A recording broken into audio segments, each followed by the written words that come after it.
Well, today at Solus Partners, we're really excited to have Mehdi with RPTech AI. Mehdi, could you tell us a little bit about your initial story and how you just came up with the concept and then how you found a great team to work with? Hi, Steven. Thank you for this invitation. It's really, really cool. And I'm really excited about this podcast. Yeah, RPTech is a company in artificial intelligence. This is the name of the company. And I'm Mehdi, the CEO of the company. Created the company in November 2023. And we created RPTech AI because we think AI is going to grow in the future. We think AI is going to be the future of the work for any business. So this is a reason for why we launch RPTech AI with this goal of help companies to integrate AI in general with integration of existing tools or develop some specific application.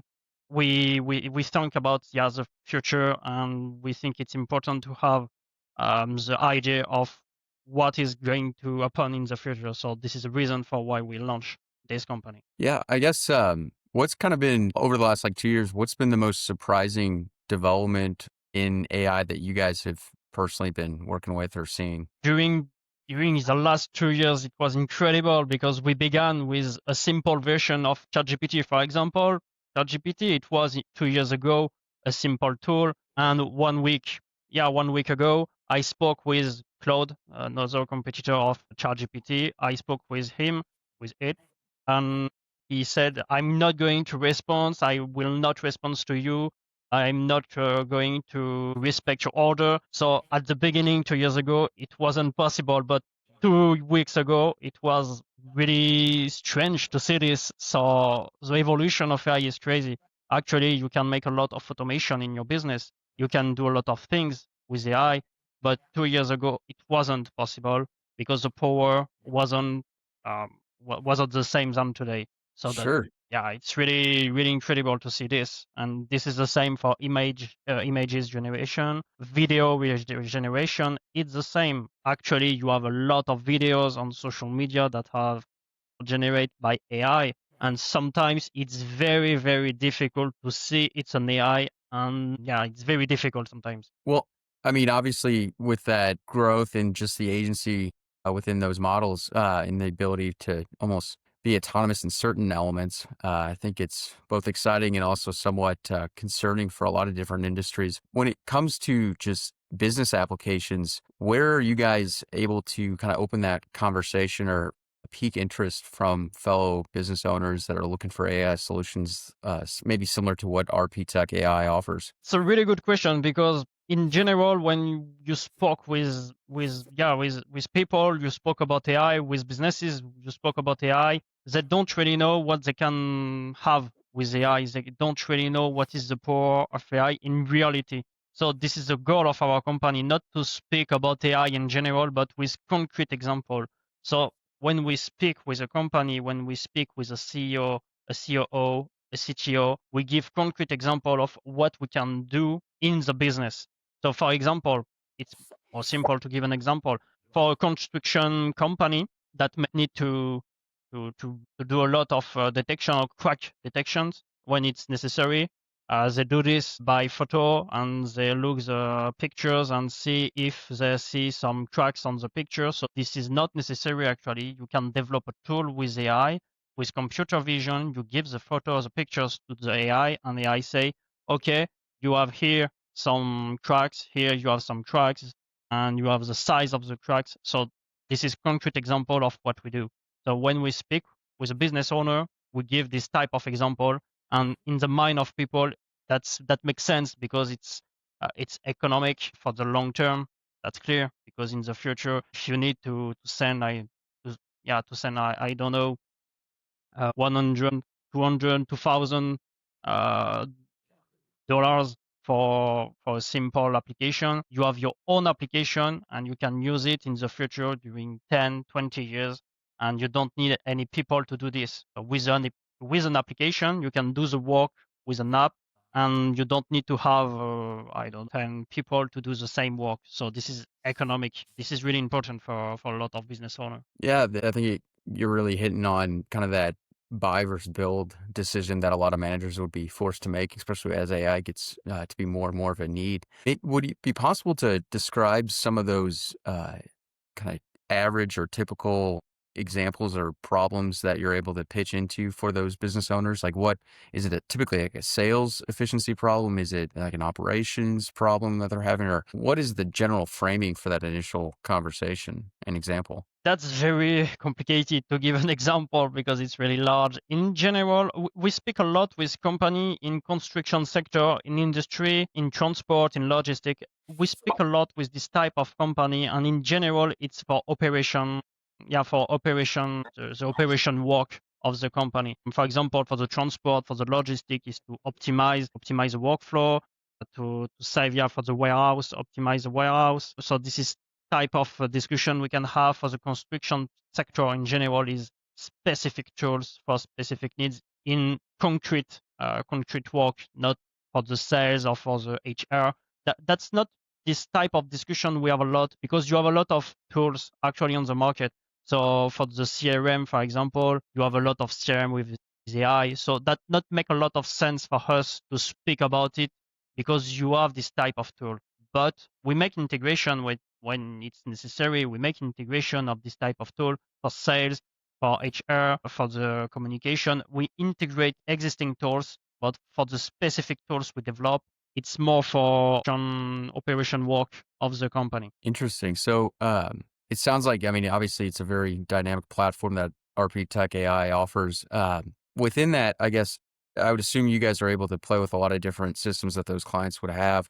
I guess when looking to implement that, how long of a, I guess, a onboarding cycle or a just kind of get up to speed process is it typically for most of these clients that you guys work with? In general, we began with a discussion about the project, the general project of the company. Honestly, at the beginning, for all companies, that's not really clear. In general, the company have two, three ideas in very general ideas. So we need to work a lot on it. We explore the different possibilities. So we have a discussion during around, honestly, it's around 1 month in general. So we speak during 1 month. We see what is possible for the project. We make some documents to describe what we see for the project, and we respect the idea of the clients because it's going to pay. So it's very important to respect the needs of the client. So we do this, and yeah, generally it's 1 month after we begin the development. It depends for the time that will take. It depends a lot. Sometimes it's a project of 1 month. Actually, we speak with the client for a project about 12 months. So that's not the same. So this is really different. But for us, the most important is to support the clients doing all the process or the development. If it's just an integration, it's the same. We support the client during all process. We are with the clients. The client can calls me or my colleague every time. Not a problem. Send email, and it's very important to be very near the client because if you are too far away, that not really makes sense. And for this type of technology, it's important to support a lot your client. Absolutely. I imagine they really appreciate your concierge guidance through AI. So that seems to be a really working model for you guys. So congrats to that. Have you guys found to be the best way to find prospective, interested potential clients, or just how are you guys finding new business? Because there's obviously a lot of different options when it comes to AI, but how are they able to find RP tech? So you mean what the clients think about RPTech AI, right? Right. Yeah. Like, how do they initially become aware of RP Tech that you guys are offering different solutions for within Yeah. kind of logistics and other different industries? As a review of the client, the feeling of the client after we work with them. Even, I guess, even more before that. So, where like, I guess, how are they coming across your marketing? Are you guys going to events to like broaden your name, or how are they coming across your name for the first time typically? Actually, we have one point that is very cool for us. It's the AI word, because when you say AI, people listen. So this is the first point. Actually, for us, the most important, I say, it's to be close to the client. So we develop the marketing, the communication on LinkedIn during trade show, and we meet people, we speak with people, and in general, that's it. We have a lot of news on some newspaper. We have a lot of articles, so that's very good for the credibility of our company. And when people and our clients see this, they say, okay, it's a serious company. They have some real project, a lot of articles. So I'm going to trust them. We speak together, and after, when a client is happy, he's going to say to another friend of him, for example, this company makes some great solution in AI. You could work with them. So this is a typical, yeah, the typical process about it. But at the beginning, in general, when we began the company, we don't have any any clients at the beginning, any relationship in the business. So it was really difficult at the beginning, but we have evolved a lot during these 2 years. So that's very good. And yeah, actually, it's a lot of on LinkedIn and trade show. Yeah, this is the two most important actually acquisition. That makes a lot of sense. And I guess I would imagine too, being based in France, that you guys have a definitive edge when it comes to data security and privacy with GDPR. Is that a benefit or is that a more of a challenge? It's a very big challenge. Honestly, it's not a benefit. From my vision, I'm not ready for introduce a lot of regulations, a lot of laws. I'm not for it in AI, honestly. That's my vision. But yeah, it's really difficult in France. This is the reason for why we develop our business in UK and US recently, because we think it's important, and the market in US and UK, it's not the same. It's awesome, we find, and we think, because yeah, in France we have this problem of GPDR. We have another law. This is the AI Act. So we have this two law in Europe. So in general, it's very complicated to respect all details, because sometimes that not make sense, because people that make this type of law don't really know in details AI. So sometimes that not make sense. And for a little company like us, sometimes it's very heavy to integrate all regulation. So that's not that's not a good point for us. It's more a challenge, but challenge accepted, and we we did it. And yeah, I think we work a lot on it. But it's important for us. We think it's important to see the future, and the future of AI is not only in France. You have UK, you have US, you have a lot of market in US and UK. We think it's very important to develop the company here, because when you have a problem in the country, for example, when companies stop investment investment because they want to have a clear vision of what we're going to do in the future, don't invest in an AI solution. So if we don't want to be blocked and stop the business, we need to develop our company in other markets. Sure. And I mean, I guess of the three, kind of being France, the UK, and as the second, and the US as the third, is of those, what will be the most compelling or the one that you guys are focused on growing in right now? Sorry. Like, are you guys taking a three-prong model to growth, or is there one market in particular that you guys are trying to focus on growing into? One market we want to focus. Right, right. Like, Uh, is it geographically based, and when you kind of decide that, or how do you think about that? we began for the vision of our expansion, and for the market is very clear. At the beginning, we began on the French market. We explored the UK and US market. For the future, we think it's important to have to share, for example, 33% for France, for UK, for US in the future. We think it's the goal we have. Actually, we will see. But honestly, we think the most interesting market in the future for us is going to be US, because for sure US in AI, that's very important. A lot of companies have a big project. As a budget, it's not the same. So this is very interesting. And we developed some business and some lead in other country that is some very exotic country, I want to say, because we spoke, for example, with business owner that have in the east of Europe. So that's very exotic, because in general for French company, that's not really makes sense. We try it, we spoke with them, so we explore a lot of markets to know what is the best one. It makes a lot of sense. Well, and it But sounds like you guys have we had some. continue to explore. We continue to explore to see what is going to be the best one in the future. But we have an idea in mind. That makes a lot of sense. I guess for prospective fellow entrepreneurs that tune into the channel from time to time, what has been the best way, as like, what's been the early lessons when you guys have had traction within foreign markets, whether it be the UK or the US? Has that been a product of you guys reaching out? Has that been more just LinkedIn networking? How have you guys established new relationships in new markets? To establish relationship, we do two things. So the first is LinkedIn to have business owner, to speak with business owner. And the second is trade show because you have the people face to face. That's very important. We did a trade show in last November in UK, in London. We did another trade show in US, in Miami last May. We did a lot of trade show when we can because it's very good. And for the fun fact, we did trade show in US, in UK, but never in France actually. This is a fun fact. Well, I mean, you got to vote with your feet, so it makes sense if you're wanting to grow in new markets that you got to travel on and take some miles around. So, and that's pretty difficult with a small team. So I imagine your days are pretty filled.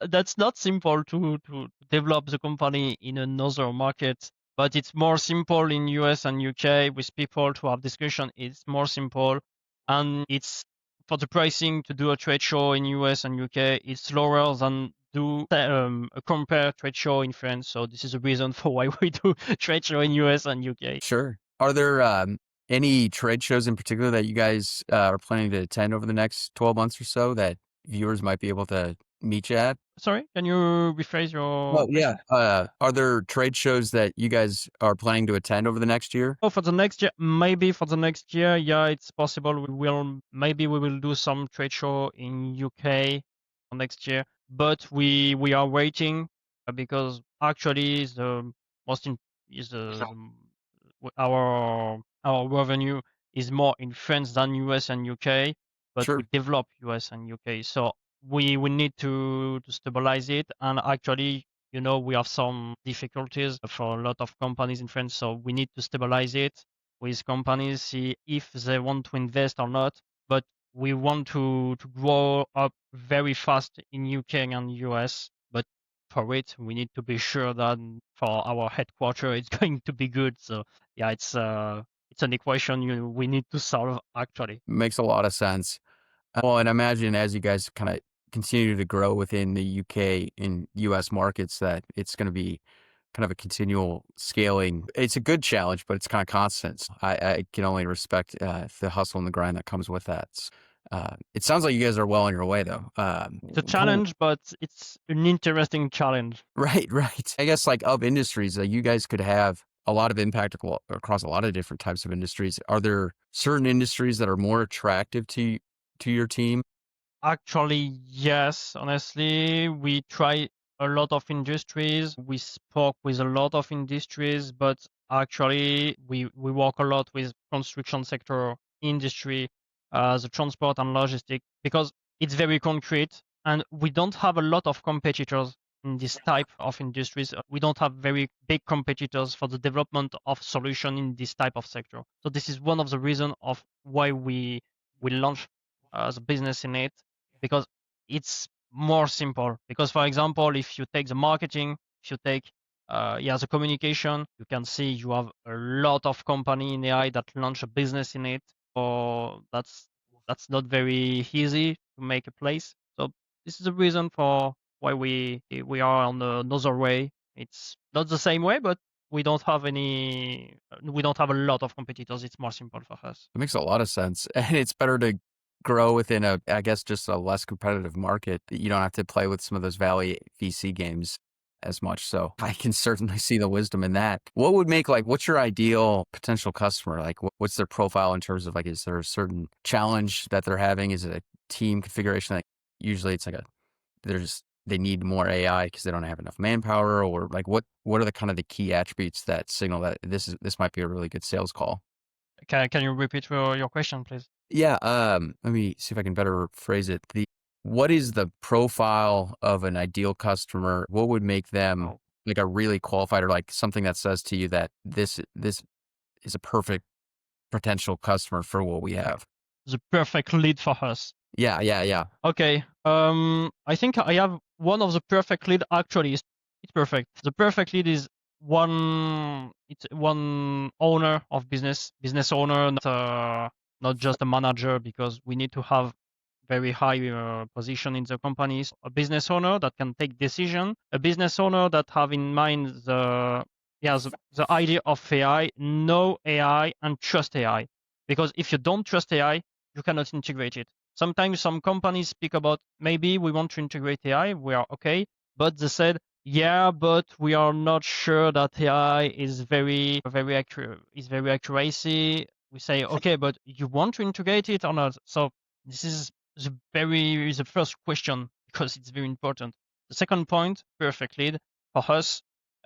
It's a company that don't have a lot of process for the data protection and for the data, for the data utilization. It's not because we don't want to protect data. I don't want to say it, but just when we need to add a lot of security for the data protection, it's going to increase the price. And in general, when the price is too high, people are not going to invest.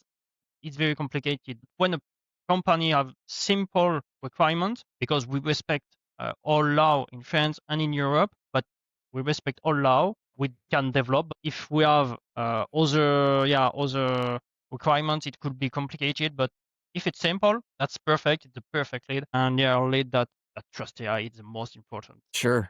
That makes a And lot not of against and not against AI, because sometimes we speak with people that are for AI, but maybe against a little bit against. So that's very complicated to speak together. there's a certain topic there that we could dive for an hour into it, the fringe AI theories. So it's certainly some pushback, I guess, and so good to qualify where the business owners stand when it comes to those initial conversations. That makes a lot of sense. When I guess for your team, could you talk maybe a little bit about how you were able to find really compelling people within such a new space? And obviously, there's risk with just joining a startup in general, but that's certainly a challenge for most business owners is just finding a great team. Just would be curious to hear how you've gone about it. Oh, the way to find the great team. Yeah, This is a very important question to have the great team with us. And when you begin a business, you need to have the right team, because if you don't have the right team, you are not going to grow. In general, you are going to close your company very early. So you need to have the good team.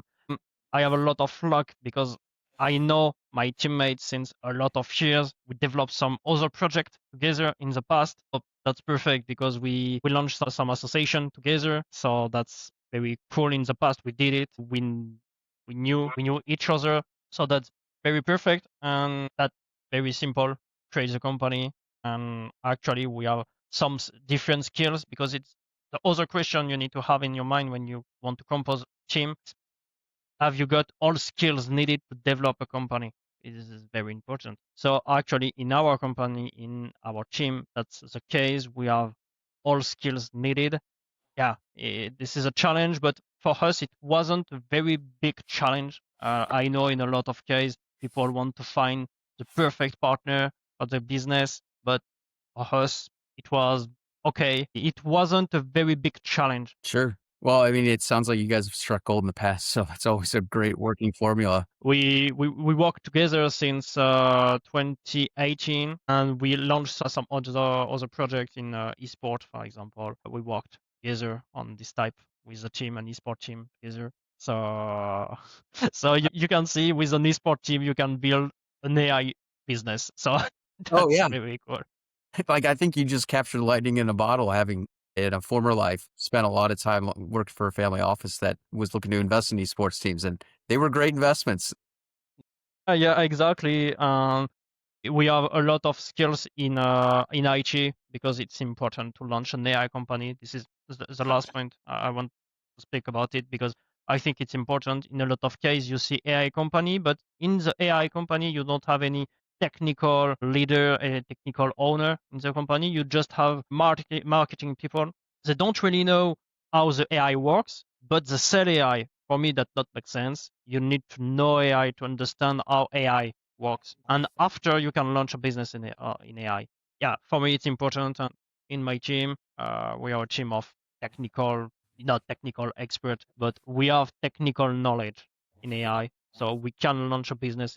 Yeah, we have the credibility to launch a business in AI. Definitely. Well, and that's actually very sorely missing, I think, in this space. And so, hats off to your guys' deep knowledge of AI, because there's a lot of AI experts with quote unquote claims, but you kind of do see a difference. I think when you guys have, it's clear that you guys are well versed in the space, and there's better quality questions and conversations that come with that. So, and then better outcomes, you'd think. And it's pretty evident based on the fact that the lights are still on, that things are working with you guys. So I guess maybe pivoting a little bit off the team, but tangentially related, where do you, like, over the next 2 years, considering like the goals for your team and company, how do you see the team growing as it relates to kind of your overall business goals over the next 2 years? For the next 3 years, we have some big goals. I want to say because in the next 3 years, the goal for us is to expand our market a lot on the US and UK market. So the first point, the first goal we have in the next 3 years. During the next 3 years, it's to continue to develop the company, to grow, to develop some AI project. Honestly, actually, only only goal we have actually yet is to develop our business and have new leads, develop new solution, integrate new solution. In the 2026, the goal is to develop our company in other market like US and UK. It's important. And in 2027, I think if we can be with a very, very big business relationship in UK and US, it could be very interesting, I think. Absolutely. Well, and especially, I mean, I think the drive for AI within business is only going to continue to increase as laggards start to become adopters. And so your expansion into the US in particular, I think makes a ton of sense. Champion you guys on that. But I think beyond that, where do you see